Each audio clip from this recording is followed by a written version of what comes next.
Dear students of class 10th, good morning to all. अब आज हम लोग विद्युत धारा इलेक्ट्रिक करंट चैप्टर का शुरुआत करते हैं। ये आपके अगले एग्ज़ाम के लिए आवश्यक चैप्टर है।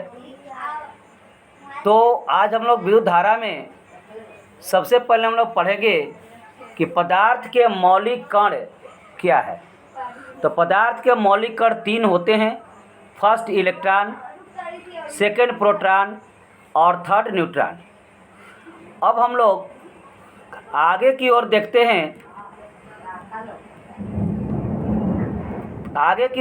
हैं कि ये इलेक्ट्रॉन, प्रोटॉन और न्यूट्रॉन की व्यवस्था कहाँ पर है। तो सबसे पहले हम लोग देखेंगे कि इस परमाणु का जो बीच में गोलाकार आकृति दिखाई दे रहा है, ये आपका केंद्रक है। और केंद्रक में प्रोटॉन और न्यूट्रॉन दो मौलिक कण उपस्थित हैं। और इलेक्ट्रॉन जो होते हैं वो बाहर वृत्ताकार कक्षाओं में ये परिक्रमा कर रहे हैं। वृत्ताकार कक्षाओं में इस तरह से ये परिक्रमा करते हैं, ये आपका इलेक्ट्रॉन है। तो इस तरह से पदार्थों के मौलिक कण में प्रोटॉन और न्यूट्रॉन उसके केंद्रक में स्थित होता है और इलेक्ट्रॉन केंद्रक के बाहर चारों तरफ वृत्ताकार कक्षाओं में परिक्रमा करते रहते हैं। अब हम लोग आगे की ओर देखते हैं कि परमाणु विद्युतः उदासीन कैसे हो जाता है।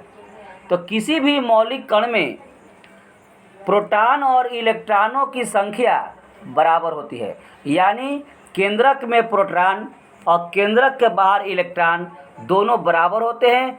और इस तरह से प्रोटॉन धनावेशित और इलेक्ट्रॉन ऋणावेशित कण होता है। धनावेशित और ऋणावेशित दोनों कण बराबर होने के कारण रिजल्टेंट फोर्स शून्य हो जाता है, इसलिए परमाणु विद्युतः उदासीन हो जाता है। अब हम जब दो पदार्थों को आपस में रगड़ते हैं तो एक पदार्थ का इलेक्ट्रॉन दूसरे पदार्थ में चले जाते हैं। तो जो पदार्थ इलेक्ट्रॉन का त्याग करते हैं उन्हें धनावेशित कहा जाता है, और जो पदार्थ इलेक्ट्रॉन ग्रहण करते हैं उन्हें ऋणावेशित कहा जाता है। तो इस तरह से पदार्थ जो धनावेशित और ऋणावेशित, इस प्रकार पदार्थ धनावेशित और ऋणावेशित हो जाते हैं, जिन्हें हम लोग आवेशित पदार्थ या आयनित पदार्थ कहते हैं।